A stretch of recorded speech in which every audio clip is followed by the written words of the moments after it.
Assalamualaikum warahmatullahi wabarakatuh.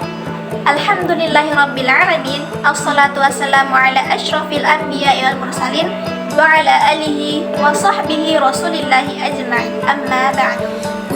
Praise of all, thanks to Allah subhanahu wa ta'ala for giving us opportunity to gather here and good health. And salawat kepada Nabi Muhammad sallallahu alaihi wasallam yang telah membawa kita dari zaman jahiliyah hingga ke zaman yang berilmu pengetahuan seperti yang kita rasakan saat sekarang ini.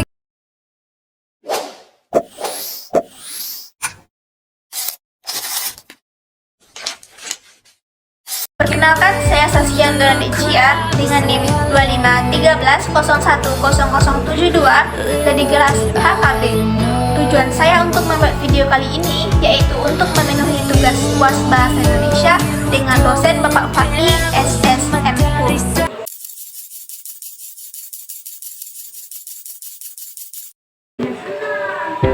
Yang pertama kita bahas yaitu tentang peradilan. Peradilan bisa disebut juga dengan qadha atau keputusan.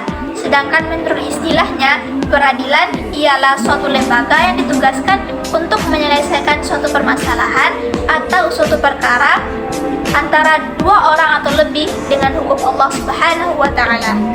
Peradilan disyariatkan di dalam Islam terdapat dalam Quran surah An-Nisa ayat 105. Kemudian kita bahas tentang hukum peradilan. Peradilan merupakan salah satu cara atau salah satu bentuk untuk mewujudkan amar ma'ruf nahi munkar. Hakim yang memutuskan suatu perkara antara dua orang dan menghilangkan kezaliman adalah fardu kifayah. Jadi maksud dengan fardu kifayah di sini ialah kewajiban yang dibebankan kepada umat Islam secara kolektif di suatu daerah.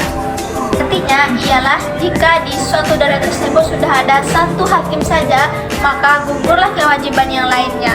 Namun sebaliknya, jika di suatu daerah tersebut tidak ada satu orang hakim, maka berdosalah karena belum melaksanakan kewajiban. Yang kedua, yaitu hakim.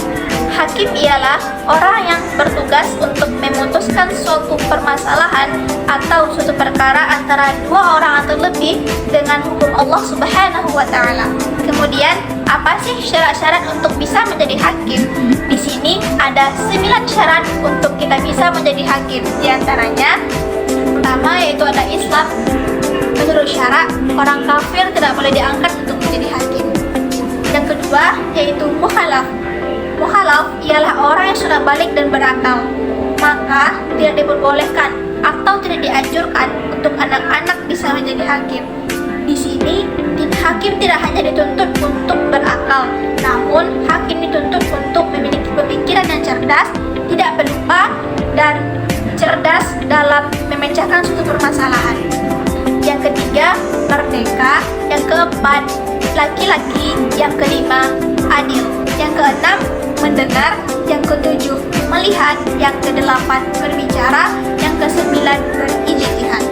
Hakim harus bisa berijtihad, yakni orang yang memahami Al-Quran dan ilmu tafsir, hadis dan ilmu hadis, bahasa Arab dan ilmu bahasa Arab, pendapat ulama dari sisi kesepakatan dan perbedaannya, kemudian yang terakhir ada qiyas dan macam-macamnya.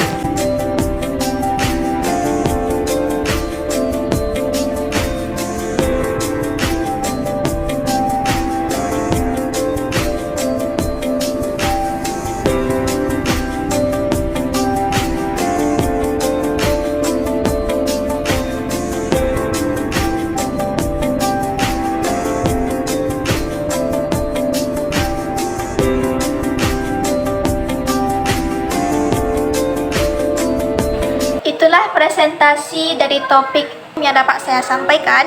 Wabillahi taufiq wal hidayah. Wassalamualaikum warahmatullahi wabarakatuh.